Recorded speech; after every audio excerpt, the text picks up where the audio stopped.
नमस्कार, मैं डॉक्टर कैलाश स्वागत करता हूं आप सबका आपके अपने चैनल NCERT ई टीचिंग में। आज मैं डिस्कस करूंगा class 11th biology photosynthesis in higher plants और ये मेरा तीसरा वीडियो रहेगा इस सीरीज़ का। पहले वीडियो में मैंने जनरल इंट्रोडक्शन दिया था फोटोसिंथेसिस का, जिसमें मैंने बातें की थी क्या क्या रिक्वायरमेंट्स हैं फोटोसिंथेसिस की और कुछ इंपॉर्टेंट टर्म्स हमने जानी थी उसके बारे में। लीफ का स्ट्रक्चर है और पिगमेंट्स के बारे में हमने बात करी थी। एक्शन स्पेक्ट्रम, एब्जॉर्प्शन स्पेक्ट्रम, वो हमने जाना था। एक जनरल इंट्रोडक्शन हमने सेटअप किया था to understand the photosynthesis. Second video में मैंने एक लाइट रिएक्शन के बारे में कंप्लीट इन्फॉर्मेशन दी थी, उसके बारे में डिस्कशन करा था। फोटोसिंथेसिस की जो प्रोसेस है उसके 2 स्टेप, ब्रॉडली हम उसको 2 स्टेप्स में क्लासीफाई कर सकते हैं, light reactions and light independent reactions. इनको light dependent reaction, light independent reaction भी बोला जा सकता है, light reactions and carbon reaction भी बोला जा सकता है और light reaction and dark reaction भी बोला जाता है। हालांकि डार्क रिएक्शन कुछ ज़्यादा अप्रोप्रिएट टर्म नहीं होगा, बट फिर भी वो NCERT टेक्स्ट बुक में मेंशन्ड है, इसलिए उसको भी डिस्कस करना ज़रूरी है। तो ब्रॉडली ये 2 स्टेप्स हैं फोटोसिंथेसिस के, और एक एक स्टेप में काफ़ी सारी रिएक्शंस हैं, बहुत सारा ऑक्सीडेशन एंड रिडक्शन इन्वॉल्व है। काफ़ी इसके डिटेल में इसके बारे में बात करी गई थी और हम इस कंक्लूज़न तक पहुंच गए थे कि फोटोसिंथेसिस के जो एंड प्रोडक्ट्स हैं वो होते हैं ATP एंड NADPH। जी हाँ, ये हैं फोटोसिंथेसिस के लाइट रिएक्शन के प्रोडक्ट्स, क्योंकि हमने अभी तक लाइट रिएक्शंस को ही डिस्कस किया था। और क्लास 7th से जो हमने पहला चैप्टर पढ़ा था न्यूट्रिशन इन प्लांट्स, जहाँ वहाँ से अगर हमको जो फोटोसिंथेसिस का एक आइडिया मिला है, जो नींव रखी गई है साइंस में कि कार्बन डाइऑक्साइड की रिक्वायरमेंट होती है, सनलाइट की रिक्वायरमेंट होती है, क्लोरोफिल मॉलिक्यूल्स की रिक्वायरमेंट होती है, ऑफ कोर्स जो कि क्लोरोप्लास्ट में होते हैं प्लांट लीव्स में, लीफ की सेल्स में, और स्प्लिटिंग ऑफ वाटर होता है उसमें, इवोल्यूशन ऑफ ऑक्सीजन होता है। ये छोटी छोटी बातें हमको पता है। एक कार्बन डाइऑक्साइड की रिक्वायरमेंट होती है और उससे शुगर्स बनती हैं, और हमने इसके बारे में कुछ और डिटेल एक्सपेरिमेंट्स के बारे में बात करी थी। तो हम इस कंक्लूजन तक पहुंच गए थे कि सारा होने के बाद में कौन कौन सी थिंग्स थी जो लाइट रिएक्शन में कवर हो गई थी। जैसे कि स्प्लिटिंग ऑफ वाटर कवर हो गया था, ऑक्सीजन का निकालना है, इवोल्यूशन ऑफ ऑक्सीजन वो कवर हो गया था, लाइट का एब्जॉर्प्शन कवर हो गया था, और क्लोरोफिल मॉलिक्यूल की बात हो गई थी। लेकिन कार्बन डाइऑक्साइड का यूज़ और उससे शुगर्स का बनना ये अभी तक डिस्कस नहीं हो पाया था। रीज़न क्योंकि ये लाइट इंडिपेंडेंट रिएक्शंस या कार्बन रिएक्शंस या फिर डार्क रिएक्शन में इंक्लूड होते हैं। First thing. सेकंड थिंग, हमने जो डिटेल में स्ट्रक्चर पढ़ी थी, मैं आपको थोड़ा सा एक ग्लिम्स दे देता हूँ। देखिए, ये एक समरी है पूरा light reactions and carbon reactions की। तो हमने ये येलो वाला जो पार्ट है वो कम्प्लीटली डिस्कस कर लिया था, और अभी ये वाला का पार्ट इस वीडियो में मैं आपसे डिस्कस करूँगा।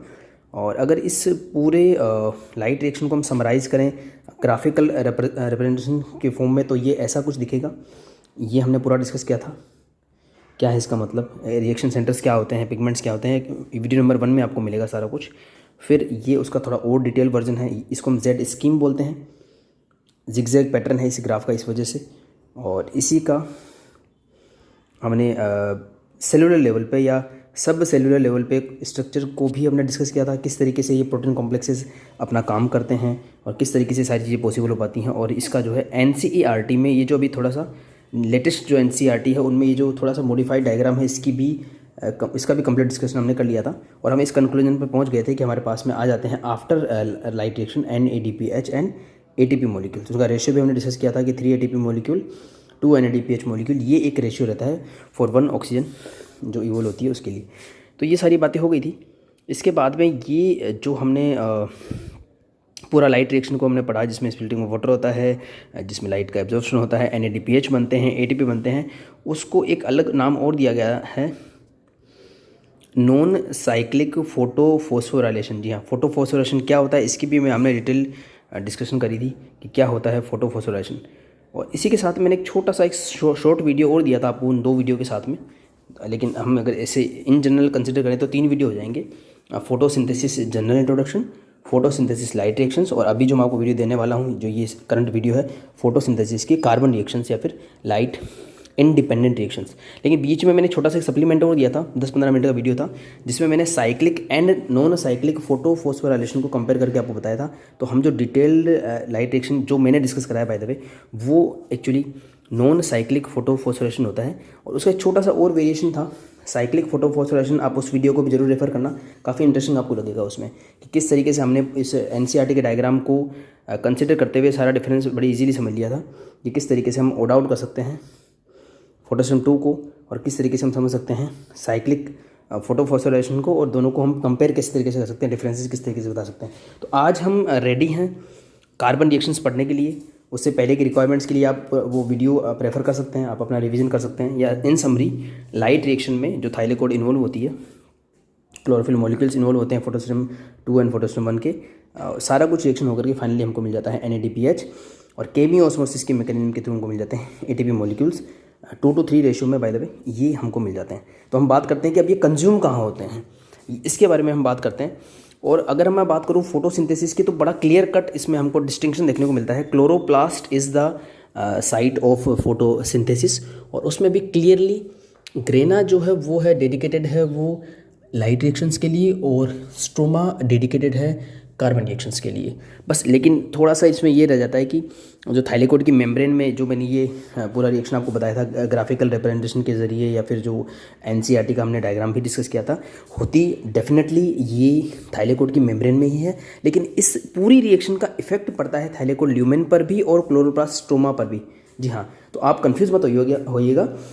हालांकि लाइट रिएक्शंस थाइलेकोड मेम्ब्रेन में होती है और कार्बन रिएक्शन जो होती हैं वो क्लोरोप्लास्ट के स्ट्रोमा में होती है। लेकिन लाइट रिएक्शन के जो प्रोडक्ट्स होते हैं NADPH एंड ATP मॉलिक्यूल्स जो कि 2:3 रेशियो में बनते हैं, वो क्लोरोप्लास्ट के स्ट्रोमा में डिपॉजिट होते हैं। आप खुद देख सकते हैं, इस अगर डायग्राम को ध्यान से देखेंगे तो आपको यहाँ पे क्लोरोप्लास्ट का स्ट्रोमा दिखेगा, यहाँ पे थाइलेकोड का ल्यूमेन दिखेगा। तो निश्चित रूप से ये जो है products of light reaction NADPH and ATP molecules ये आपको मिलेंगे क्लोरोप्लास्ट के स्ट्रोमा में। बस इतना सा हमको याद रखना है, इसलिए मैंने थोड़ा सा एक तरीके से समरी आपको दे दी, रिकेप आपको दे दिया कि जो मैं अभी तक 2 या 3 वीडियो बना चुका हूँ। डेडिकेटेड 2 वीडियो हैं, एक छोटा वीडियो उसको भी कंसिडर करें तो 3 वीडियो हैं, उसकी ये समरी है।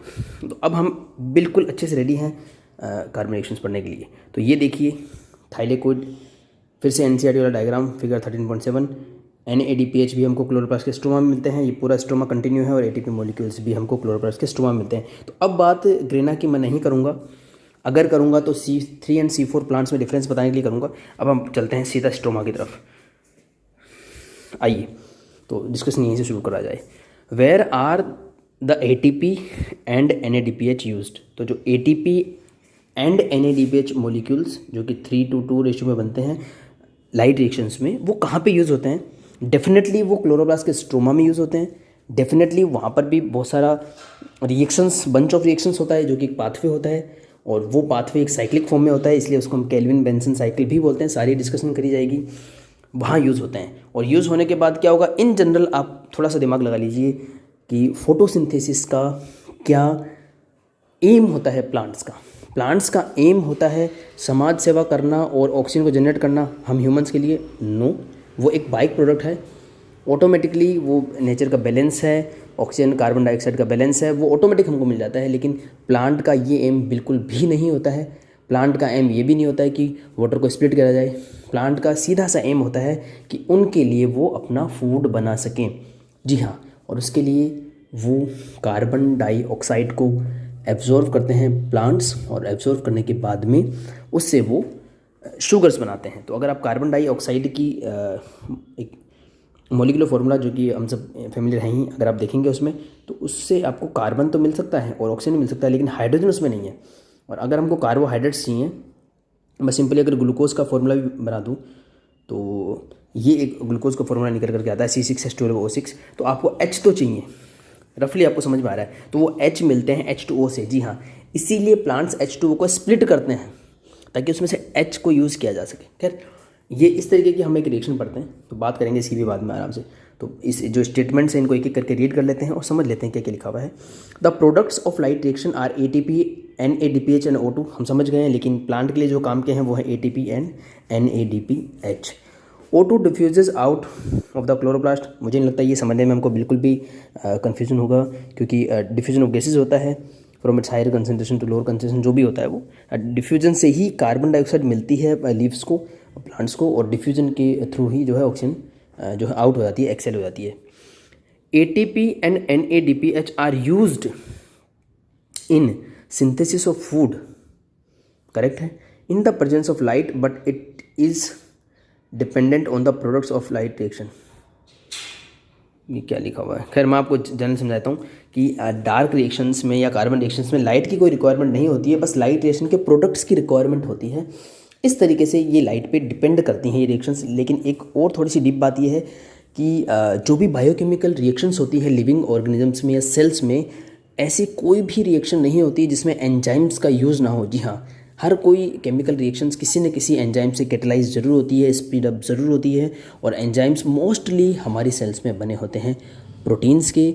और कार्बन रिएक्शंस जो स्ट्रोमा में होती हैं, बाय द वे क्लोरोप्लास्ट के, उनमें जो एंजाइम्स काम करते हैं उनको एक्टिवेट करने के लिए हमें लाइट की ज़रूरत पड़ती है। जी हाँ, सनलाइट में ही वो कुछ एंजाइम एक्टिवेट होते हैं, इसलिए हम इनको डार्क रिएक्शन इसलिए हम नहीं बोलते हैं। तो हाँ, इस तरीके से दो तरीके से जो है लाइट पे डिपेंड करता है कार्बन रिएक्शंस। एक तो सीधा सीधा ATP और NADPH की रिक्वायरमेंट के लिए, और इनडायरेक्टली उन एंजाइम्स की एक्टिवेशन के लिए। This is the biosynthetic phase of the photosynthesis. This process does not directly depend on carbon dioxide and H2O। कैसा लिखा हुआ ये? खैर इसमें लिखा हुआ है कि ये बायोसिंथेटिक फेज है जिसमें कि कार्बन डाइऑक्साइड और H2O पे डायरेक्टली डिपेंडेंस नहीं होता, बट हाँ होता है मेरे हिसाब से, तो क्योंकि कार्बन रिएक्शन में कार्बन डाइऑक्साइड काम आती है। खैर बात कर लेते हैं सीधा। और डायरेक्ट H2O पे डायरेक्ट डिपेंडेंस नहीं होता, ये हम मान सकते हैं। लेकिन H2O जो है वो स्प्लिट होगा तभी लाइट रिएक्शन होगी, जब लाइट रिएक्शन होगी तभी हमको जो है लाइट रिएक्शन के प्रोडक्ट्स मिलेंगे। खैर बात करते हैं the primary acceptor of carbon dioxide. अब इसको समझने से पहले मैं समझाता हूँ आपको प्राइमरी एक्सेप्टर का मतलब क्या होता है। सिंपल आप ये समझिए, एनवायरनमेंट में बहुत सारी कार्बन डाइऑक्साइड है, हम सभी क्रीचर्स के लिए वो अवेलेबल है, लेकिन हम में से कोई भी कार्बन डाइऑक्साइड का यूज़ करके उससे ऑर्गेनिक प्रोडक्ट्स नहीं बना सकता है। या सिंपल भाषा में कहूँ तो शुगर्स हम नहीं बना सकते, और शुगर्स को हम अपनी बॉडी में यूज़ नहीं कर सकते, इसीलिए हम कहलाते हैं हेटेरोट्रॉफ्स। प्लांट्स इस कार्बन डाइऑक्साइड को ऑब्जर्व भी कर सकते हैं, यूज़ भी कर सकते हैं, और इससे ऑर्गेनिक प्रोडक्ट्स बना भी सकते हैं, जिसको न केवल वो यूज़ कर पाते हैं बल्कि हम एनिमल्स या अदर क्रीचर्स भी उसको यूज़ कर पाते हैं, इसलिए हम वो कहलाते हैं ऑटोट्रॉफ्स। जी हाँ, तो कार्बन डाइऑक्साइड को यूज़ करने का मतलब क्या हुआ? कार्बन डाइऑक्साइड को यूज़ करने का मतलब हुआ कार्बन डाइऑक्साइड को एब्जॉर्व करना प्लांट्स के द्वारा, और कार्बन डाइऑक्साइड को जो है शुगर्स में कन्वर्ट कर देना। ये एक फॉर्मूला, जनरल फार्मूला निकल करके आता है कार्बोहाइड्रेट्स का इस तरीके से।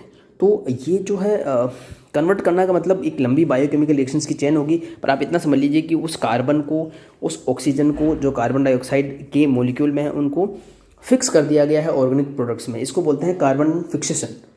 जैसे कि आपको मैं एक और एग्जांपल देता हूँ, हालांकि अभी इतना रिलेवेंट नहीं होगा, लेकिन आई एम श्योर कि आपने वो ज़रूर पढ़ा होगा, चाहे क्लास 9th में पढ़ा होगा, चाहे क्लास 7th में पढ़ा होगा, क्लास 8th में पढ़ा होगा, लेकिन पढ़ा जरूर होगा नाइट्रोजन के बारे में।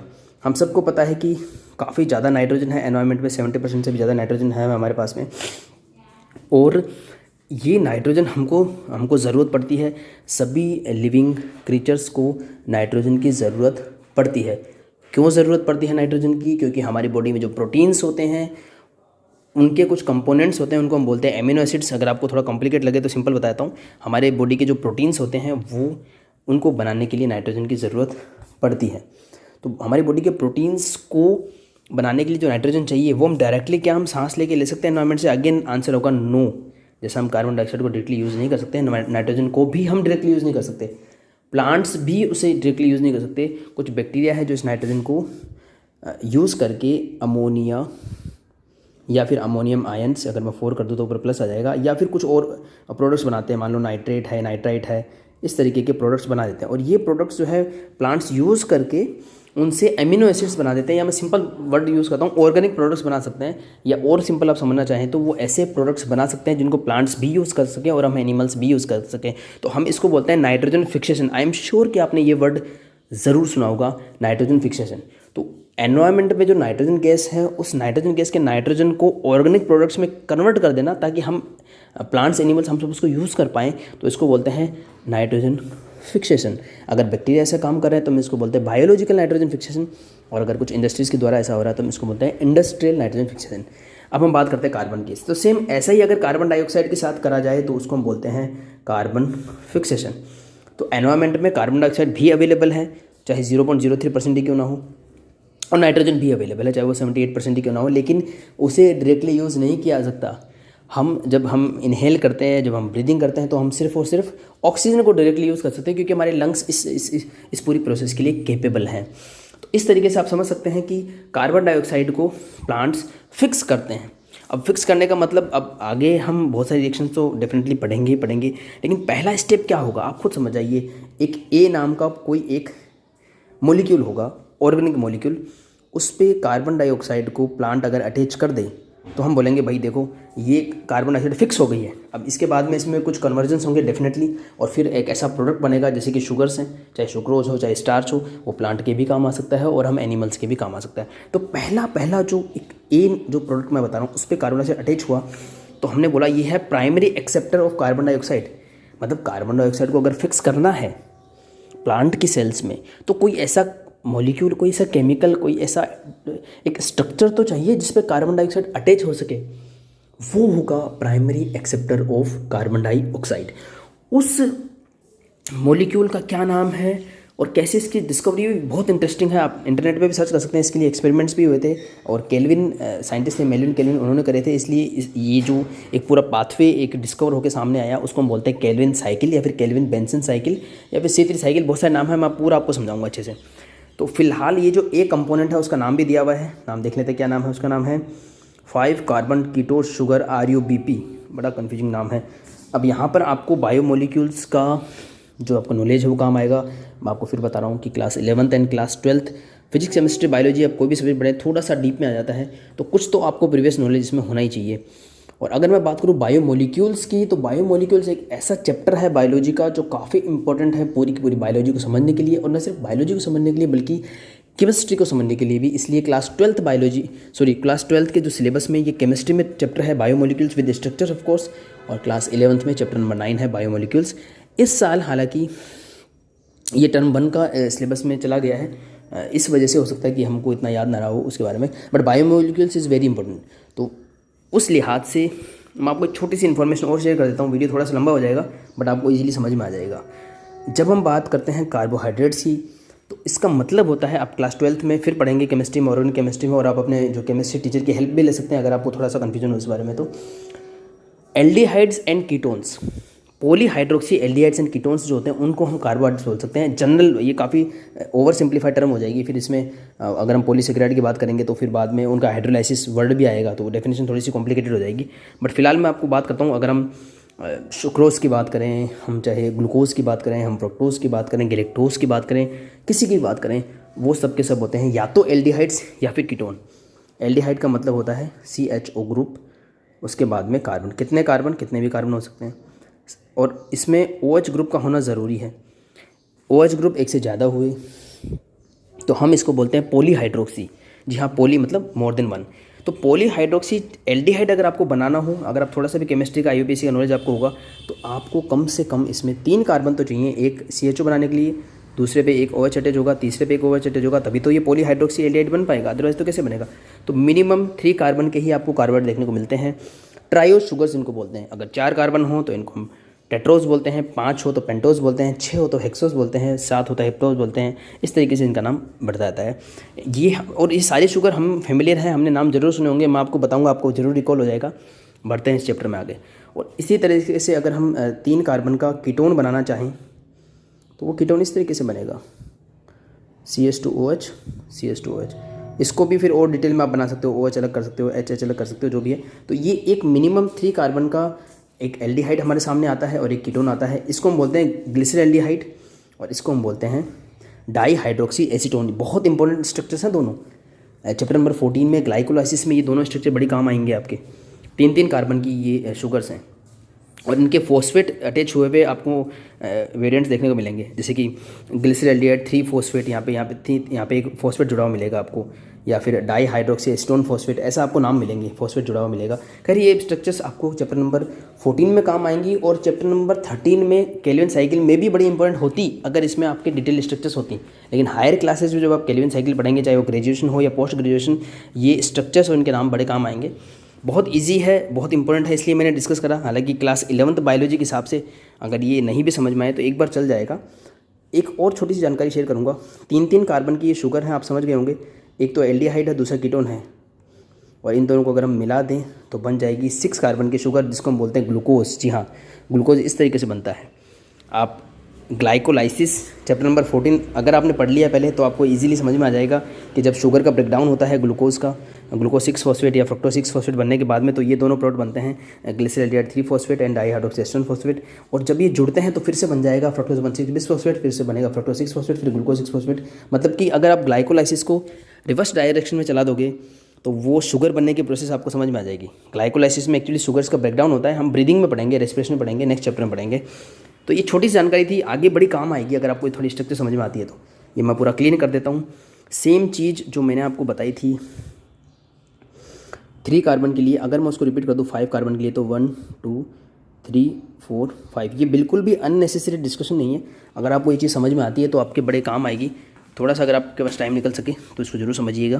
तो ये 5 कार्बन की शुगर है। अगर मैं इसको एल्डिहाइड बना दूँ और यहाँ पे OH बना दूँ, हालांकि इन OH का भी ओरिएंटेशन आपको देखना पड़ेगा, पर मैं एक बिल्कुल ओवर सिंप्लीफाइड बना देता हूँ, CH2OH कर देता हूँ इधर, ठीक है।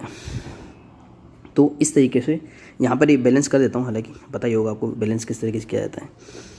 यहाँ पर भी H2 लिख देता हूँ एक बार, और यहाँ पे H कर देता हूँ। तो इस तरीके से जो है ये एक 5 कार्बन का शुगर सामने आता है। इसको नंबर दे देते हैं एक बार, 1 2 3 4 और 5।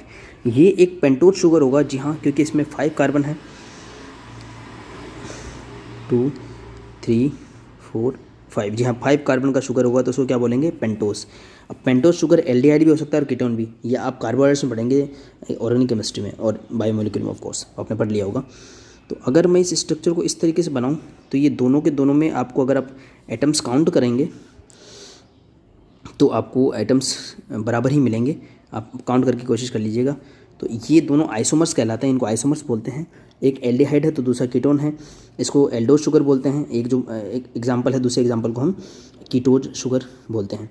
इनके नाम भी होते हैं। इसको अगर हम राइबोज बोलें, एक बार मैं बहुत ही ओवर सिंप्लीफाइड बता रहा हूँ, हो सकता है स्ट्रक्चर में थोड़ा सा OH ग्रुप का ओरिएंटेशन अलग हो जाए। एक छोटी चीज़ मुझे मैं आपको समझाना चाह रहा हूँ यहाँ पर। तो ये जो एल्डिहाइड शुगर है 5 कार्बन की, दोनों के दोनों ही पेंटोज हैं। पेंटोज क्यों हैं, क्योंकि इनमें 5 कार्बन है, इस वजह से। पॉलीहाइड्रोक्सी एल्डिहाइड कीटोन क्या है, ये बिल्कुल इजीली समझ में आ रहे हैं। पॉलीहाइड्रोक्सी है, हाँ है। पॉलीहाइड्रोक्सी है, हाँ है। एल्डिहाइड है, बिल्कुल है। कीटोन है, बिल्कुल है। क्या नाम है इनके, इसको अगर हम राइबोज बोलेंगे तो इसको राइबुलोज बोलेंगे। इतना थोड़ा सा याद रखने का, ribose ribulose. Ribose sugar DNA RNA के स्ट्रक्चर आई होप आपने बायोमोलिक्यूल में पढ़ी ली होगी, ऑर्गेनिक केमिस्ट्री में अगले साल फिर से पढ़ेंगे आप। डीऑक्सी राइबोज और राइबोज शुगर का यही स्ट्रक्चर होता है, बस वो थोड़ा सा सेल्स में एक रिंग बना लेते हैं उसकी। फिलहाल कार्बोहाइड्रेट का डिस्कशन नहीं है। मैं इसके लिए अलग से, आप अगर आप मुझे कमेंट में बताना अगर आपको ये इंटरेस्टिंग लगे तो मैं आपके लिए कार्बोहाइड्रेट्स, प्रोटीन्स, उनका भी अलग से बायोमोलिक्यूल का एक लेक्चर लेकर के आ जाऊँगा। फिलहाल हम पूरा डिस्कशन फोकस रखेंगे फोटोसिंथेसिस पे, बड़ा काम आने वाला है इसलिए बता रहा था। इसमें से ये जो राइबुलोज वाला जो वर्जन है, राइबुलोज 5 कार्बन का कीटोज शुगर है, बिल्कुल क्लियर डिस्क्रिप्शन। अब आपको समझ में आएगी बात जो लिखी हुई है। अब आप देखिए, लिखा हुआ पढ़ते हैं, क्या लिखा हुआ है। The primary acceptor of carbon dioxide is a 5 carbon कीटोज sugar RUBP। तो 5 कार्बन का मतलब पेंटोज शुगर, और पेंटोज में एल्डिहाइड या फिर कीटोन, तो आंसर आपका होगा कीटोन, कीटोज शुगर। उसका नाम क्या है, RUBP क्यों है, मैंने आपको बोला था राइबुलोज। तो राइबुलोज 1,5 बिस फॉस्फेट। जी हाँ, उसका स्ट्रक्चर भी आगे आने वाला है, इसलिए इसको मैंने मिटा दिया है।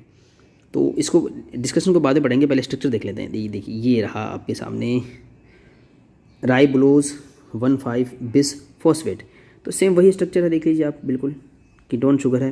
1 2 3 4 एंड 5 कार्बन है। 1 नंबर कार्बन और 5 नंबर कार्बन पे फॉस्फेट है, इसलिए इसका नाम हो गया राइबुलोज। राइबुलोज किस लिए, क्योंकि ये कीटोज शुगर है। अगर एल्डिहाइड होता तो क्या बोलते हैं, राइबोज। तो ribulose 1,5 bis phosphate. I hope कि आपको स्ट्रक्चर समझ में आई होगी। ये है primary acceptor of carbon dioxide. Carbon dioxide ये रहा। जब ये दोनों कंबाइन होंगे, आप खुद दिमाग लगा लीजिए, 5 कार्बन का शुगर और 1 कार्बन का शुगर, 1 कार्बन का मॉलिक्यूल, नॉट शुगर, अगर दोनों कंबाइन होंगे तो कितने कार्बन आएंगे, 6 कार्बन। जी हाँ, लेकिन जब मेल्विन केल्विन या जो साइंटिस्ट इसको स्टडी कर रहे थे फोटोसिंथेसिस को, तो वो उनको भी यही उम्मीद थी कि उनको कोई ऐसा प्रोडक्ट मिलेगा जिसमें कि 6 कार्बन हों, लेकिन ऐसा प्रोडक्ट उन्हें बिल्कुल नहीं मिला। उन्होंने काफ़ी बार ट्राई करा, उनको हमेशा मिले 3 कार्बन के शुगर्स, 3 कार्बन के मॉलिक्यूल्स। यहाँ पे लिखा हुआ फॉस्फोग्लिसरेट, ये फॉस्फोग्लिसरिक एसिड है एक्चुअली। और यहाँ पे क्योंकि ये COOH लिखते तो इसको फॉस्फोग्लिसरिक एसिड लिख देते, फिलहाल COO माइनस लिखा हुआ है क्योंकि सेल्यूलर में क्या होता है H+ एक अलग हो जाता है इस वजह से, तो इसको बोलते हैं ग्लिसरेट। तो pyruvate, pyruvic acid, glycerate, glyceric acid, इसमें कन्फ्यूज मत होइएगा, दोनों एक ही बात है। तो ये इसलिए पॉसिबल हो पाता है क्योंकि 6 कार्बन का एक मॉलिक्यूल बनता तो है लेकिन वो इंटरमीडिएट बनता है, उसको हम डिटेक्ट नहीं कर पाते। सरल भाषा में 5 कार्बन का मॉलिक्यूल राइबोलोज 1,5-bis फॉस्फेट और 1 कार्बन का मॉलिक्यूल कार्बन डाइऑक्साइड जैसे अटैच होते हैं, यूनाइट होकर के डायरेक्टली वो 3+3 कार्बन के 2 मॉलिक्यूल बना लेते हैं, उनको हम बोलते हैं फॉस्फोग्लिसरिक एसिड। जी हाँ, फॉस्फोग्लिसरिक एसिड के 2 मॉलिक्यूल बन जाते हैं। तो इस रिएक्शन में पहला स्टेबल कंपाउंड कौन सा हुआ? Phosphoglyceric acid. कितने कार्बन है उसमें? बिल्कुल 3 कार्बन है जी, 1, 2 एंड 3। 3 कार्बन का मॉलिक्यूल पहला एक स्टेबल कंपाउंड बनता है इस रिएक्शन में, इसलिए इसके बाद एक पूरी जो चेन ऑफ रिएक्शन होगी, ये कंप्लीट साइकिल बनेगा, उसको हम बोलते हैं C3 साइकिल या फिर केल्विन बेंसन साइकिल। तो डार्क रिएक्शन का मतलब ये केल्विन साइकिल होगा, इसको अब समझना है। तो पहला स्टेप आई होप आपको क्लियर हुआ होगा। अब हम पूरे साइकिल की बात करेंगे, ये पूरा कुछ भी नहीं पढ़ेंगे इसमें से, मैं आपको पढ़ के बाद में बताऊँगा। पहले हम डायरेक्टली इस डायग्राम की बात कर लेते हैं। तो ये डायग्राम हमारे सामने है, ये देखिए, बहुत कॉम्प्लिकेटेड डायग्राम होने वाला था ये, इसमें बहुत सारे स्ट्रक्चर्स इन्वॉल्व हैं, लेकिन NCERT ने बहुत अच्छा डायग्राम हमको दिया है। डायरेक्टली 3 स्टेप्स में इसको कर दिया है अलग। पहली स्टेप जो हमने अभी समझी है, राइबोलोज 1,5-bis फॉस्फेट 5 कार्बन का मॉलिक्यूल है, उससे कार्बन डाइऑक्साइड जो कि 1 कार्बन का मॉलिक्यूल है मिल करके बना लेते हैं 3 फॉस्फोग्लिसरिक एसिड या फिर 3 कार्बन के 2 मॉलिक्यूल्स। पहला कंपाउंड जो है 3 कार्बन का जो है कंपाउंड मिलेगा हमको। सेकंड में 2 स्टेप होती हैं, फिलहाल वो कौन सी स्टेप होती है उनको छोड़ते हैं एक बार, ये इतना समझ लीजिए 2 स्टेप आगे जाने के बाद में, मतलब फॉस्फोग्लिसरिक एसिड में 2 स्टेप, 2 कुछ केमिकल रिएक्शन होती हैं, उसके बाद वो बन जाता है, पढ़ लेते नाम क्या लिखा हुआ है, ग्लिसर एल्डिहाइड 3 फॉस्फेट और डाई हाइड्रोक्सी एस्टोन फॉस्फेट। अभी मैंने आपको बना के बताया था जब मैंने कार्बोहाइड्रेट का डिस्कशन करा था अभी 2 मिनट पहले ही, तो मैंने पूरा का पूरा ये एल्डिहाइड और कीटोन जो आपको बना के दिखाया था, aldose and ketone sugar 3 carbon वाला, वो ही है ये, बस यहाँ पे नाम लिखा हुआ है, वो मैंने आपको स्ट्रक्चर बना के दिखाई थी। और मैंने आपको ये भी बताया था कि इन दोनों को मिला करके ग्लूकोज बनाना पॉसिबल है, फिर बात करेंगे उसके बारे में। तो ये जो 2 स्टेप का रिएक्शन होगा जिसमें ये ग्लिसरिक एसिड जो है 3 कार्बन का शुगर बना लेता है, ट्रायोज। ट्रायोज किस लिए आप देख लीजिए, ट्रायोज का मतलब समझ गए होंगे, 3 कार्बन का शुगर है। इस स्टेप को हम बोलते हैं रिडक्शन, ऑक्सीडेशन रिडक्शन। आपने पहले भी सुन रखा होगा, लाइट रिएक्शन में भी हमने डिस्कशन किया था। चाहे हाइड्रोजन का ऐड होना भी रिडक्शन है, हाइड्रोजन का निकल जाना ऑक्सीडेशन है, इलेक्ट्रॉन का ऐड हो जाना रिडक्शन है, इलेक्ट्रॉन का निकल जाना ऑक्सीडेशन है। ये सब चीज़ आपने केमिस्ट्री में भी आई होप पढ़ रखी होंगी। तो ये जो 2 स्टेप होती है ना, यहाँ पर काम आता है ATP एंड NADPH। हम जो बात कर रहे थे कि लाइट रिएक्शन के प्रोडक्ट्स हैं, जी हाँ, लाइट रिएक्शन के प्रोडक्ट्स से ATP एंड NADPH वो यूज़ होते हैं रिडक्शन में। ये स्टेप्स आई थिंक ईजी हैं समझने में, फिर से रिपीट कर देता हूँ। पहला स्टेप जो हमने अभी पढ़ा था, ये देखिए फिर दिखाता हूँ आपको, ये स्टेप विद स्ट्रक्चर पढ़ा था। स्ट्रक्चर इसलिए ईजी है समझने में इस वजह से। 5 कार्बन का एक मॉलिक्यूल है, क्लोरोप्लास्ट के स्टोमा में ऑलरेडी प्रेजेंट है, क्या नाम है उसका, राइबोलोज 1,5-bis फॉस्फेट। 5 कार्बन का मॉलिक्यूल है, एक कीटोन शुगर है, उससे कार्बन डाइऑक्साइड अटैच होगी। जब 5 कार्बन की कंपाउंड से 1 कार्बन का कंपाउंड अटैच होगा तो हम एक्सपेक्ट करेंगे 6 कार्बन का कंपाउंड बने। बनता भी है लेकिन इंटरमीडिएट होता है, डायरेक्ट नहीं किया जा सकता। इमीडिएटली उसके 2 पीस हो जाते हैं, 3 कार्बन प्लस 3 कार्बन, सेम ही मॉलिक्यूल है, नाम है उसका फॉस्फोग्लिसरिक एसिड या फॉस्फोग्लिसरेट। पहला स्टेबल कंपाउंड इस रिएक्शन का, इसलिए इस पूरे साइकिल को हम बोलते हैं केल्विन साइकिल। पहला जो स्टेप है जिसमें कार्बन डाइऑक्साइड ऐड होती है, इसको हम बोलते हैं कार्बोक्सिलेशन। जी हाँ, कॉन्ग्रेचुलेशंस, आप केल्विन साइकिल का पहला स्टेप समझ चुके हैं जिसको हम बोलते हैं कार्बोक्सिलेशन। राइबोलोज 1,5-bis फॉस्फेट जो कि 5 कार्बन का मॉलिक्यूल है, कार्बन डाइऑक्साइड 1 कार्बन का मॉलिक्यूल है, ऐड होकर के बना लेते हैं 3 फॉस्फोग्लिसरिक एसिड के 2 molecule. By the way 2 molecule बनते हैं। 2 स्टेप्स के बाद ये फॉस्फोग्लिसरिक एसिड कन्वर्ट हो जाता है ट्रायो शुगर में। कौन सी शुगर? दोनों ही। कौन सी? ग्लिसरॉल 3 फॉस्फेट और डाई हाइड्रोक्सी एसीटोन फॉस्फेट, क्योंकि 2 मॉलिक्यूल हमारे पास में, तो ये पॉसिबल है। इस प्रोसेस को हम बोलते हैं रिडक्शन। और इसके बाद में बहुत सारी रिएक्शंस होती हैं। और मैंने जो आपको बोला था 4 carbon sugar, 5 carbon sugar, 6 carbon sugar, 7 carbon sugar, वो सारा इसमें देखने को मिलता है। पर फिलहाल बहुत अच्छी बात है कि हमको अभी याद नहीं करना। जाइलोज एंड जाइलुलोज, ये नाम आपको 4 कार्बन शुगर क्या दिलाएंगे। राइबोज, राइबोलोज 5 कार्बन शुगर है। Glucose, fructose, galactose 6 carbon sugars हैं। सेडोहेप्टुलोज, ये कुछ 7 कार्बन शुगर है, पर उनको किसी को भी याद नहीं करना, बहुत ईजी है। लास्ट का जो स्टेप हो गया वो हो गया रीजनरेशन। कुछ याद नहीं करना आपको, बस एक स्टेप याद रखना है, आपको ओवरव्यू समझ में आ जाए ये सब कहाँ हो रहा है भूलिएगा मत, मैं यहाँ पे रफ एक डायग्राम बना देता हूँ तो आप जो है डिस्ट्रैक्ट नहीं होंगे, समझ पाएंगे बात को। हमने जब क्लोरोप्लास्ट फोटोसिंथेसिस की शुरुआत करी थी तो हमने बोला था डबल मेम्ब्रेन बाउंड क्लोरोप्लास्ट में ये रिएक्शन होती है। कहाँ होती है? थाइलेकोड ल्यूमेन, ये रहा थाइलेकोड की मेम्ब्रेन, ये रही। थाइलेकोड की मेम्ब्रेन में होती है लाइट रिएक्शन और इससे हमको मिल जाते हैं दो प्रोडक्ट। वो प्रोडक्ट कौन कौन से हैं? ATP and NADPH। कहाँ बनते हैं ये बनते हैं कहीं भी हों, डिपॉजिट हो जाते हैं क्लोरोप्लास्ट के स्ट्रोमा में। क्लोरोप्लास्ट के स्ट्रोमा में ऑलरेडी प्रेजेंट हैं कुछ प्रोडक्ट्स। क्लोरोप्लास्ट के स्ट्रोमा में कुछ प्रोडक्ट्स ऑलरेडी प्रेजेंट है। कौन कौन से प्रोडक्ट्स? बाय द वे ये साइकिल यहाँ चल रहा है, मैं इसको बना देता हूँ 1, 2 एंड 3। ये जो स्टेप्स हैं ये जो यहाँ दिखा रखे हैं ये स्टेप्स क्लोरोप्लास्ट के स्ट्रोमा में हो रहे हैं।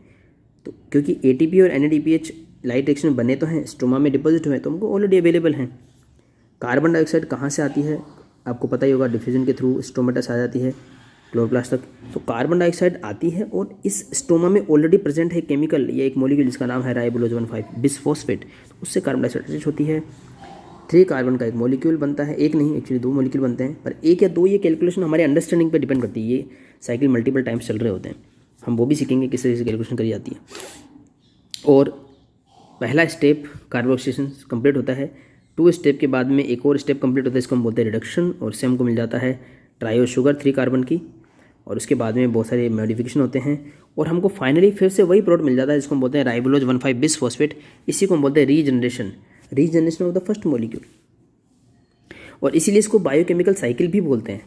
पाथवे, अगर आप A से B बनाएं, B से C बनाएं और C से आप बना दें D और आपको इसको बढ़ाते जाइए आप E, तो ये जो चेन ऑफ रिएक्शन है जहाँ पे पहली रिएक्शन का प्रोडक्ट दूसरी रिएक्शन का रिएक्टेंट है, दूसरी रिएक्शन का प्रोडक्ट तीसरी का रिएक्टेंट है और तीसरी का प्रोडक्ट जो है वो फोर्थ का रिएक्टेंट है, इसको हम बोलते हैं पाथवे। पर अगर सेम रिएक्शन में E से हम A बना दें तो फिफ्थ रिएक्शन का जो प्रोडक्ट है वो फर्स्ट रिएक्शन का रिएक्टेंट है, इसको हम बोलते हैं साइकिल। साइकिल भी एक बायोकेमिकल पाथवे होता है। तो ये केल्विन साइकिल आप समझ गए होंगे। केल्विन साइकिल कहाँ पे हो रहा है? क्लोरोप्लास्ट के स्ट्रोमा में। लाइट रिएक्शन थाइलेकोड मेम्ब्रेन पर, कार्बन रिएक्शंस क्लोरोप्लास्ट स्ट्रोमा में, लेकिन प्रोडक्ट्स जो लाइट रिएक्शन के वो अवेलेबल हैं क्लोरोप्लास्ट के स्ट्रोमा में। अब इसको थोड़ा सा मैं जूम आउट कर देता हूँ और देख लेते हैं कि नीचे क्या चीज़ मिस हो गई थी। तो आप एक बात ये सोचेंगे कि जब राइबोलोज 1,5 बिसफॉस्फेट ऑलरेडी अवेलेबल था क्लोरोप्लास्ट स्ट्रोमा में, उसमें मॉडिफिकेशंस हुए, कार्बन डाइऑक्साइड ऐड हुई, 3 कार्बन का एसिड बना, देन 3 कार्बन की शुगर बनी, देन बहुत सारे मॉडिफिकेशन होकर राइबोलोज 1,5 बिसफॉस्फेट बन गया। तो फिर फ़ायदा क्या हुआ? ये सारी रिएक्शन का बेनिफिट क्या निकला? इतनी मुश्किल से जो है लाइट रिएक्शन हुई थी, इतने पिगमेंट मॉलिक्यूल्स इन्वॉल्व थे, फोटोस्ट्रोम 2 इन्वॉल्व था, फोटोस्ट्रोम 1 इन्वॉल्व था, साइटोक्रोम B6F कॉम्प्लेक्स इन्वॉल्व था, ATPase, उन सबका फ़ायदा क्या हुआ ATP NADPH बनाने का? देखिए मैं समझाता हूँ फ़ायदा क्या हुआ। फ़ायदा ये हुआ कि हम एक बार ऐसा मान लेते हैं कि ये साइकिल 6 टाइम चला, तो आपको थोड़ा इजीली समझ में आया। अगर 6 बार ऐसा हुआ तो 6 मॉलिक्यूल ऑफ राइबोलोज 1,5 बिसफॉस्फेट यूज़ आएंगे। सेम इसी को मैं 6 टाइम मल्टीप्लाई कर देता हूँ एक बार आपके लिए। तो 6 टाइम्स जो है 6 मॉलिक्यूल्स होंगे राइबोलोज 1,5 बिसफॉस्फेट के, 6 मॉलिक्यूल्स होंगे कार्बन डाइऑक्साइड के। तो इनसे 12 मॉलिक्यूल बन जाएंगे फॉस्फोग्लिसरिक एसिड के, करेक्ट। और ये जो ट्रायोज फॉस्फेट है उसको छोड़ देते हैं अभी कि वो G3P यानी कि ग्लिसरॉल 3 फॉस्फेट है या फिर DHAP है, डायोड हाइड्रोक्सी फॉस्फेट, जो भी है वो 3 कार्बन की 12 मॉलिक्यूल बन जाएंगे शुगर के, करेक्ट। अब इनमें से जो है 12 मॉलिक्यूल कितने कार्बन के? 3 कार्बन के। इसको मत भूलना, मैं क्रॉस भी करके लिख ही देता हूँ 3 कार्बन। और अगर आप टोटल कार्बन कैलकुलेट करेंगे 36 मॉलिक्यूल होंगे यहाँ पे कार्बन के। यहाँ पे भी 36 होंगे, कोई डिफरेंस तो आया नहीं क्योंकि एसिड है वो शुगर में कन्वर्ट हुआ है, कार्बन तो उतने के उतने हैं। अब इनमें से 10 मॉलिक्यूल्स अलग कर देता हूँ एक बार मैं। तो 10 अलग कर दिए, 2 अलग कर दिए, तो 10 × 3 कितना हो जाएगा? 30, यानी कि यहाँ पे 30 मॉलिक्यूल ऑफ कार्बन हो जाएंगे। और ये जो 2 बच जाएंगे इनमें अगर 3 का इंटू करेंगे तो ये बन जाएंगे 6 मॉलिक्यूल्स ऑफ कार्बन। तो 6 RUBP से शुरुआत हुई, 6 CO2 ऐड हुई, 12 मॉलिक्यूल्स 3 कार्बन के हमको मिल गए एसिड के, फिर 12 मॉलिक्यूल्स ही मिल गए 3 कार्बन के शुगर के। उनमें से 10 फिर से बना लेते हैं 6 मॉलिक्यूल ऑफ RUBP। कैलकुलेट कर लीजिए आप, इसमें 5 कार्बन है तो 6 × 5 कितना होता है? 30। और यहाँ पे है 10 × 5, सॉरी 10 × 5 नहीं, 10 × 3 है वो 30 है। तो मतलब 10 मॉलिक्यूल 3 कार्बन वाले हों, उनसे 6 मॉलिक्यूल 5 कार्बन के बनाना पॉसिबल है। सिंपल सा कैलकुलेशन है। तो इस सारे का फ़ायदा क्या हुआ पता है? ये बने, इसको तो भूल जाओ। सिर्फ यहाँ पे जो 2 मॉलिक्यूल बच जाते हैं 3 कार्बन के, और वो कब बचेंगे? जब 6 CO2 ऐड होगी। आप सिंपली इसको ऐसे समझ लीजिए 6 CO2 ऐड होगी तो हमने एक्स्ट्रा क्या ऐड करा, 6 molecule of carbon, 6 carbon add करें, उससे हमको मिल क्या गए 3 कार्बन एंड 3 कार्बन के 2 शुगर्स। चाहे आप इसको ग्लिसरॉल्डिहाइड 3 फॉस्फेट मान लो, चाहे आप इसको डाई हाइड्रोक्सी एस्टोन फॉस्फेट मान लो, चाहे दोनों को G3P मान लो, दोनों को जो भी मानना हो, ऐसा बन गए। और बाय द वे ये दोनों मिलकर के ग्लूकोज या फ्रक्टोज बना सकते हैं, मैंने आपको पहले बताया था। इसलिए मैंने आपको बोला था चैप्टर नंबर 14 में एक बार ग्लाइकोलाइसिस देख लीजिएगा, रिवर्स ग्लाइकोलाइसिस आपको काफ़ी हेल्प करेगा, इसलिए मैंने इनके स्ट्रक्चर भी आपसे डिस्कस करी थी। तो इस केल्विन साइकिल का ये फ़ायदा होता है कि लाइट रिएक्शन से जो हमको प्रोडक्ट्स मिलते हैं उनकी वजह से ये पूरा साइकिल कंप्लीट हो पाता है। और जब कंप्लीट हो पाता है तो जितने मॉलिक्यूल हमने इन्वेस्ट करे थे उतने ही मॉलिक्यूल फिर से हमको मिल जाते हैं। एक्स्ट्रा क्या मिल जाता है, कितना आप CO2 ऐड करते हो इस पर डिपेंड करता है। अगर 3 CO2 मान करके कैलकुलेट करोगे तो एक हमको 3 कार्बन की शुगर मिल जाती है। अगर आप 6 CO2 मानते हो तो अब हमको 3 कार्बन के 2 यानी कि 6 कार्बन मिल जाते हैं। आप 12 भी मान सकते हो तो हमको 4 मिल जाएंगे, ऐसे जो आपको मानना हो। अगर आप 6 मानते हैं तो 6 मान करके इसको थोड़ा मैं यहाँ से जूम कर देता हूँ, उस चीज़ को छोड़ते हैं, फिलहाल यहाँ आते हैं। तो आपको ये 2 मॉलिक्यूल मिल जाते हैं 3 + 3 कार्बन के, और ये मिलकर के क्या बना सकते हैं, सुक्रोज। खैर आपको एक बात और बताता हूँ, ज़्यादातर हम कैलकुलेशन ग्लूकोज के लिए करते हैं जिसका मॉलिक्यूलर फार्मूला होता है C6H12O6, लेकिन ये जो ग्लूकोज है वो ब्लड शुगर होती है, हम ह्यूमंस में होती है, इसलिए हमको ईजी पड़ता है इसका कैलकुलेशन करना रेस्पिरेशन में भी। प्लांट्स में जो फ्लोएम में फ्लो होती है, ये भी आपने क्लास 6-7 से आप जानते हैं, जो हमने ट्रांसपोर्ट इन प्लांट्स पढ़ा था ब्लड सर्कुलेशन के साथ में, तो उसमें फ्लोएम में जो है फूड फ्लो होता है, ये आप जानते हैं प्लांट में। एक्चुअली वो सुक्रोज के फॉर्म में होता है, और सुक्रोज क्या होती है, टेबल शुगर होती है, जो हमारे घर में चीनी होती है वो है सुक्रोज।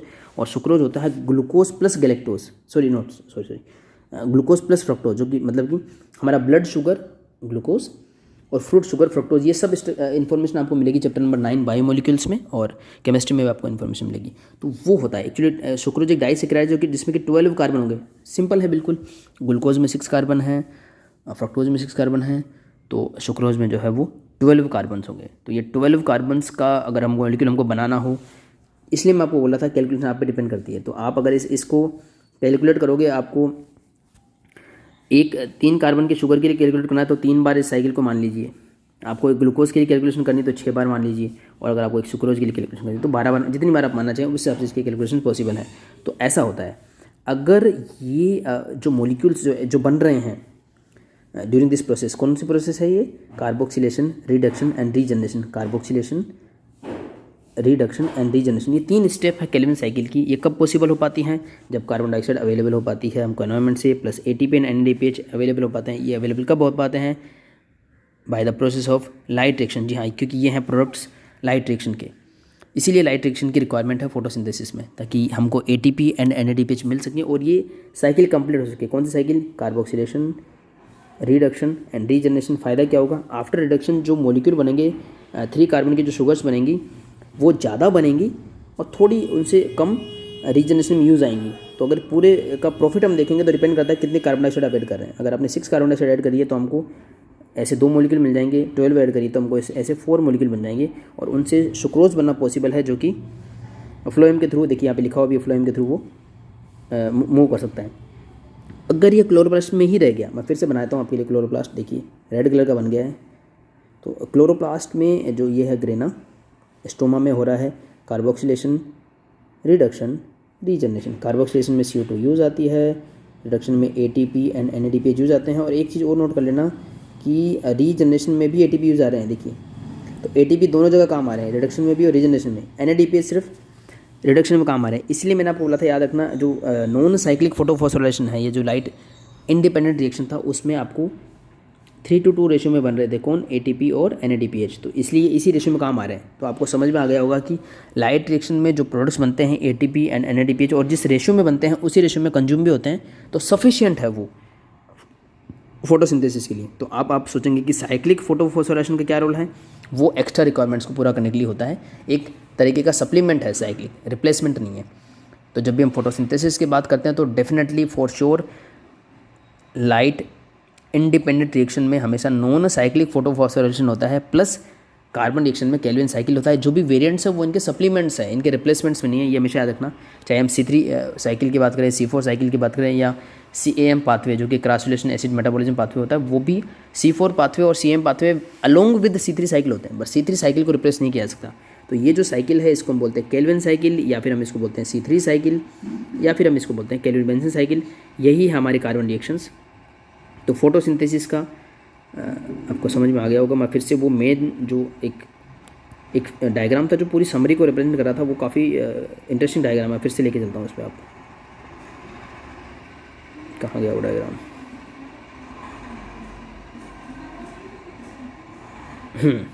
ये डायग्राम देखिए, क्लियरली आप समझ पाएंगे। लाइट रिएक्शन हमने अब तक जो डिस्कस करी, H2O स्प्लिट होता है, ऑक्सीजन इवोल्व होती है, लाइट कंज्यूम होती है फोटोसिंथेसिस 2 में, जिनमें कि क्लोरोफिल मॉलिक्यूल्स होते हैं। हमको मिल जाता है NADPH और ATP, वो कंज्यूम हो जाते हैं केल्विन बेंसन साइकिल में। और जब कंज्यूम होते हैं ना, तो वो अगेन बन जाते हैं NADP प्लस और ADP, जो कि रॉ मटेरियल है अगेन फोटो लाइट रिएक्शंस के लिए। और इसी दौरान कार्बन डाइऑक्साइड एब्जॉर्ब होती है और इससे बन जाती हैं शुगर्स। ये भी मैंने आपको बताया कितना, 6 time for glucose, 12 times for sucrose. और अगर वो क्लोरोप्लास्ट में ही रहती है तो वो स्टार्च बना लेती हैं। आपने जब क्लोरोप्लास्ट का स्ट्रक्चर पढ़ा होगा सेल्स में, तो आपने स्टार्च ड्रॉपलेट जरूर बनाए होंगे। और अगर वो बाहर निकलती है क्लोरोप्लास्ट से फ्लोएम में जाने के लिए, तो वो बना लेती है सुक्रोज, जो कि एक नॉन रोटेशन शुगर है, सिंपली टेबल शुगर है जो फ्लोएम में फ्लो होती है। और देख लेते हैं थोड़ा सा इसको। तो आई होप कि केल्विन साइकिल आपको एक जो है ओवरव्यू समझ में आ गया होगा। और मैं थोड़ा रीड कर देता हूँ इसमें जो भी चीज़ें थी। आई होप कि मैं आपको समझा पाया हूँगा। Calvin cycle describe under 3 headings. Carboxylation आपको समझ में आ गया होगा। It is the fixation of carbon dioxide into a stable organic intermediate. Here carbon dioxide is utilised for carboxylation of RUPP, मतलब ribulose 1,5 bisphosphate in presence of enzyme. ओहो, बहुत important चीज़ तो रहेगी इस चीज़ से ना। पहला स्टेप हमने जो डिस्कस किया था, राइबोलोज 1,5 बिसफॉस्फेट, जो कि 5 कार्बन शुगर था, और जिसके साथ में अटैच हो जाता है कार्बन डाइऑक्साइड और एक इंटरमीडिएट बनता है 6 कार्बन का। देन फिर उससे हमको 3+3 कार्बन के 2 एसिड मिलते हैं, फॉस्फोग्लिसरिक एसिड। वो जो एंजाइम उसको कैटलाइज करता है, स्पीड अप करता है रिएक्शन को, उसको हम बोलते हैं राइबोलोज 1,5 बिसफॉस्फेट कार्बोक्सिलेज ऑक्सीजनेज, और इसका पूरा नाम है रुबिस्को। बहुत ही इंटरेस्टिंग एंजाइम है। और आगे का हमारा जो वीडियो होगा या इसके आगे के जो डिस्कशन होंगे, फोटो रेस्पिरेशन है या C4 साइकिल है, CAM पाथवे, उन सब का जो एक बेसिक कॉन्सेप्ट इसी एंजाइम से निकल करके आता है। जी हाँ, चलिए इसको भी डिस्कस किया जाएगा। मैं थोड़ा सा इसको बाद में लूँगा, पहले आपको पूरा स्टेप दिखा देता हूँ। सेकंड स्टेप है रिडक्शन, समझ गए होंगे। वहाँ पे ATP NADP का यूज होता है और उससे बन जाती है हमारे पास में ग्लिसराइड 3-फॉस्फेट एंड डाईहाइड्रोक्सिस्टोन फॉस्फेट। रीजनरेशन में फिर से RUPP रीजनरेट होता है। इसमें मैं एक चीज़ ऐड करूँगा अभी के अभी, ये देखिए राइबोलोज 1,5 बिसफॉस्फेट, जो कि 5 कार्बन का मॉलिक्यूल है। स्ट्रक्चर वाला निकाल लूँ तो ज़्यादा अच्छा रहेगा। ये देखिए, इसमें हम जब कार्बन डाइऑक्साइड को ऐड करते हैं, ये खुद एक 5 कार्बन का मॉलिक्यूल है, कार्बन डाइऑक्साइड 1 कार्बन का मॉलिक्यूल है। इसमें जब कार्बन डाइऑक्साइड ऐड करते हैं तो 3+3 कार्बन के 2 मॉलिक्यूल हमको समझ में आते हैं, बन गए। यही है पहला स्टेप जिसको हम बोलते हैं कार्बोक्सिलेशन। पहला स्टेप किसका? केल्विन साइकिल का। और एंजाइम कौन सा यूज होता है? Ribulose 1,5 bisphosphate carboxylase and oxygenase. जी हाँ, कई बार क्या होता है, सेम यही एंजाइम कार्बन डाइऑक्साइड को ऐड ना करके ऑक्सीजन को ऐड करता है, जिसमें कि 0 कार्बन होते हैं। तो आप खुद समझ सकते हैं कि अगर 5 कार्बन के कंपाउंड में आप 0 कार्बन का कंपाउंड ऐड करेंगे तो हमको कितने कार्बन मिलेंगे? 5। तो 3+3 नॉट पॉसिबल। अब बन जाते हैं 3 कार्बन प्लस 2 कार्बन का मॉलिक्यूल। तो ये जो 3 कार्बन वाला मॉलिक्यूल होता है, अगेन ये तो केल्विन साइकिल में होता ही है, इससे हमको शुगर्स मिल ही जाती हैं। पर जो 2 कार्बन का जो मॉलिक्यूल है, ये थोड़ा सा इंपॉर्टेंट है, वो बताता हूँ आपको। ये पहले स्टेप में यहाँ पे लिखा हुआ भी था, इसलिए मुझे याद आया। ये रहा, ये देखिए, नहीं लिखा हुआ है। तो खैर वो एक अलग ही मॉलिक्यूल बन जाता है, और वो मॉलिक्यूल फोटोसिंथेसिस के काम का नहीं होता। और इश्यू क्या होता है कि उस 2 कार्बन के मॉलिक्यूल को जो लॉस हो गया है, क्योंकि अगर कार्बन डाइऑक्साइड ऐड होती तो पूरा का पूरा राइबोलोज 1,5 बिसफॉस्फेट से 3 कार्बन के 2 मॉलिक्यूल बनते और वो केल्विन साइकिल में यूज आते, और इससे प्लांट के लिए शुगर्स बनती। अब वो बनना पॉसिबल नहीं है क्योंकि एफिशिएंसी हाफ हो गई है। तो इतनी एफिशिएंसी को लो करने से बचाने के लिए क्या करता है, ये जो 2 कार्बन का कंपोनेंट है, इसमें बहुत सारे इंटरचेंजेस होते हैं। कुछ सेल ऑर्गेनिज उसमें इन्वॉल्व होते हैं। वो सेल ऑर्गेनिज होते हैं। ये डायग्राम भी नहीं है, चलो थोड़ा सा अलग डिस्कशन निकल जाएगा। ये देखिए, इस तरीके का कुछ एक सेटअप होता है कि पर ऑक्सीसोम्स और माइटोकॉन्ड्रियन भी इस चीज़ में इन्वॉल्व हो जाते हैं। तो अगर ऐसा होता है, ये देखिए राइबोलोज 1,5 बिसफॉस्फेट है, अगर CO2 ऐड होता तो हमको समझ में आ गया कि क्या बनते। कैसे काम करता हूँ। लेकिन अगर ऑक्सीजन ऐड हुआ, फिर से इसको समझाता हूँ, अगर ऑक्सीजन ऐड हुआ तो ये तो बनेगा ही 3 कार्बन का, प्लस एक 2 कार्बन का मॉलिक्यूल बन जाएगा, 3 + 2 5। और ये अलग अलग स्टेप से होता हुआ गुजरता हुआ क्या होगा, इसको रेस्क्यू करने की कोशिश करी जाएगी। मैं आपको एक कैसे समझाऊँ इस चीज़ को, थोड़ा तो काफ़ी डिटेल हो जाएगा। देखिए 2 कार्बन का जो ये मॉलिक्यूल है, ऐसा एक और 2 कार्बन का मॉलिक्यूल ले लें तो टोटल कार्बन कितने हो जाएंगे, 4। उन 4 में से 3 को रेस्क्यू कर लिया जाता है। देखिए उसे ग्लिसरिक एसिड बना लिया जाता है और उसको फिर से केल्विन साइकिल में काम ले लेते हैं। तो भी 25% का लॉस हुआ। ये जो 25% का लॉस होता है, इसी साइकिल को हम बोलते हैं C2 साइकिल। बिल्कुल सिंपल है। पहला कार्बन पहला मॉलिक्यूल 3 कार्बन का बना, C3 साइकिल, केल्विन साइकिल। और यहाँ पे एक और कार्बन 2 कार्बन का मॉलिक्यूल बन गया, इसको बोलते हैं C2 साइकिल। कभी 4 कार्बन का भी हम पढ़ने वाले आगे, उसको बोलेंगे C4 साइकिल। इनके अलग अलग नाम भी हैं। C4 साइकिल का नाम होगा हैच एंड स्लेक पाथवे, वो हम बाद में पढ़ेंगे। इसका नाम होता है फोटो रेस्पिरेशन बोलते हैं इसको, by the way. Photo respiration क्यों बोलते हैं, हालांकि फोटोसिंथेसिस में ही इंक्लूडेड है, लेकिन प्रॉब्लम क्या होती है, ribulose 1,5 bisphosphate carboxylase and oxygenase. तो ये एंजाइम कभी कभी कार्बन डाइऑक्साइड को ऐड कर देता है, कभी कभी ऑक्सीजन को ऐड कर देता है। क्यों ऐड कर देता है, इसकी भी कुछ कंडीशंस होती हैं। हाई टेम्परेचर पे ऐसा करता है, ट्रॉपिकल एरियाज़ में ऐसा करता है, कार्बन डाइऑक्साइड की कंसंट्रेशन कम हो जाए तो ऐसा करता है, ऑक्सीजन की कंसंट्रेशन बढ़ जाए तो ऐसा होता है। और ये सारी चीज़ें आपस में इंटर रिलेटेड हैं। अगर मैं आपको एक सिंपल सा एग्जांपल से समझाने की कोशिश करूँ, बहुत ज़्यादा टेम्परेचर होगा तो प्लांट अपने स्टोमेटा क्लोज कर लेंगे लीव्स में, ताकि उनका वाटर लॉस कम हो सके। अगर स्टोमेटा क्लोज हो जाएंगे तो अंदर क्या हो रहा होगा, फोटोसिंथेसिस फोटोसिंथेसिस फोटोसिंथेसिस, और उसकी वजह से ऑक्सीजन बढ़ती जाएगी बढ़ती जाएगी बढ़ती जाएगी, जो लीफ मेसोफिल है या उनके बीच के जो एयर स्पेसेस हैं, और ऑक्सीजन कम होती चली जाएगी। सॉरी ऑक्सीजन बढ़ती जाएगी, कार्बन डाइऑक्साइड कम होती जाएगी। कार्बन डाइऑक्साइड कम क्यों होगी, क्योंकि फोटोसिंथेसिस में यूज़ होगी। ऑक्सीजन क्यों बढ़ेगी, क्योंकि फोटोसिंथेसिस में यूज होगी। स्टोमेटा तो बंद है। इस कंडीशन में जो है रूबिस को थोड़ा सा अलग काम करना शुरू कर देता है, कार्बन डाइऑक्साइड की बजाय वो ऐड करना शुरू कर देता है ऑक्सीजन को। तब ये प्रॉब्लम आती है। तो इसको रेस्क्यू करने के लिए ये कुछ और सेल ऑर्गेनेल काम आते हैं। पर इसमें अगर आप ब्रॉडली देखेंगे तो देखो, ऑक्सीजन यूज़ हो रही है, कंज्यूम हो रही है, और कार्बन डाइऑक्साइड निकल रही है। और कहाँ निकल रही है, माइटोकॉन्ड्रिया में। तो ये हमको किसी और चीज़ याद दिलाता है। हालांकि हमने रेस्पिरेशन इन प्लांट्स पढ़ा नहीं है नेक्स्ट चैप्टर, पर इससे पहले हम क्लास 10th में भी हमने थोड़ा पढ़ रखा है इसके बारे में, क्लास 7th में पढ़ रखा है। ब्रीदिंग के जो रेस्पिरेशन होता है, चाहे प्लांट्स हो किसी में भी हो, ऑक्सीजन कंज्यूम होती है और कार्बन डाइऑक्साइड निकलती है, और वो निकलती है माइटोकॉन्ड्रिया में। तो ये थोड़ा थोड़ा हमको रिजेंबल कराता है रेस्पिरेशन का, इसलिए इसका नाम रख दिया है फोटो रेस्पिरेशन, क्योंकि लाइट के प्रेजेंस में ऐसा होता है। राइबोलोज 1,5 बिसफॉस्फेट कार्बोक्सिलेज ऑक्सीजनेज की एक्टिविटी की वजह से होता है। और ये एंजाइम और भी काफ़ी इंपॉर्टेंट डिस्कशन का पार्ट बनेगा आगे के वीडियोज़ में। तो ये एक छोटी सी बात इसके बारे में मुझे डिस्कस करनी थी। और ये इस लॉस को बचाने के लिए ही कुछ कार्बन पंपिंग मैकेनिज्म होती हैं, मतलब कि कार्बन डाइऑक्साइड को एक अलग साइड पे ले आकर के फिक्स किया जाए। ये मैं फिर से कवर करूँगा सारी चीज़ें, इस वीडियो में पॉसिबल नहीं हो पाएगा। तो नेक्स्ट वीडियो को हमारा जो टॉपिक होगा वो यही टॉपिक होंगे, C4 पाथवे, जिसको कि हैच एंड स्लेक पाथवे बोलते हैं, बहुत इंपॉर्टेंट है। और क्रॉस एसिड मेटाबॉलिज्म जो हमारी NCERT में तो अभी नहीं दिया हुआ है क्लास 11 बायोलॉजी में, पर हैच स्लेक पाथवे जैसा ही है, बहुत ईजी है समझना, और हमारे नीट के सिलेबस में इंक्लूडेड है। तो ये दोनों चीज़ें मैं नेक्स्ट वीडियो में डिस्कस करने की कोशिश करूँगा। और वहाँ पर इस फोटो रेस्पिरेशन का फिर से मैं शुरुआत से लूँगा, इस फोटो रेस्पिरेशन को। आज हम इस वीडियो को यहीं एंड करते हैं। और आप बिल्कुल भी कंफ्यूज मत होइएगा, ये जो फोटो रेस्पिरेशन है या C3 C4 साइकिल वाला जो इशू है, अभी आप सिर्फ इस वीडियो का मेरा फोकस था कि आपको ये 3 चीज़ समझ में आ जाए कि केल्विन साइकिल में 3 स्टेप होते हैं, carboxylation, reduction and regeneration. Carboxylation वाले स्टेप में कार्बन डाइऑक्साइड ऐड होती है, रिडक्शन में ATP एंड NADPH जो बनते हैं लाइट रिएक्शन में वो कंज्यूम हो जाते हैं, प्लस ATP और कंज्यूम होते हैं क्योंकि ज़्यादा बनते हैं, और आपको मिल जाता है फिर से वही प्रोडक्ट जिसमें हमको कोई इंटरेस्ट नहीं है। एक्स्ट्रा क्या बच जाता है, डिपेंड करता है कितने कार्बन डाइऑक्साइड आप कैलकुलेट कर रहे हो। अगर आप 6 कैलकुलेट कर रहे हो तो हमको 3 + 3 के 2 मॉलिक्यूल बन जाते हैं। 12 कैलकुलेट करोगे तो 3 कार्बन के 4 मॉलिक्यूल बन जाएंगे, डिपेंड करता है आप पे। और उससे बन जाती है शुगर, कौन सी, सुक्रोज, अगर वो आगे फ्लो होती है फ्लोएम में, अदर प्लांट ऑर्गन को चाहिए, और अगर स्टार्च में रहती है, क्लोरोप्लास्ट में रहती है तो स्टार्च बन जाती है। ये मेरा एम था आपको केल्विन साइकिल को समझाना। आई होप कि मैं आपको समझा पाया हूँगा। अगर कोई डाउट है तो आप कमेंट में मुझसे पूछ सकते हैं। नेक्स्ट वीडियो में मैं C4 साइकिल को कवर करूँगा, पर उससे पहले हम डिस्कस करेंगे फोटो रेस्पिरेशन को। तो फोटो रेस्पिरेशन को समझेंगे, उसके बेनिफिट समझेंगे, उसके लॉस समझेंगे, और हम समझेंगे C4 साइकिल को।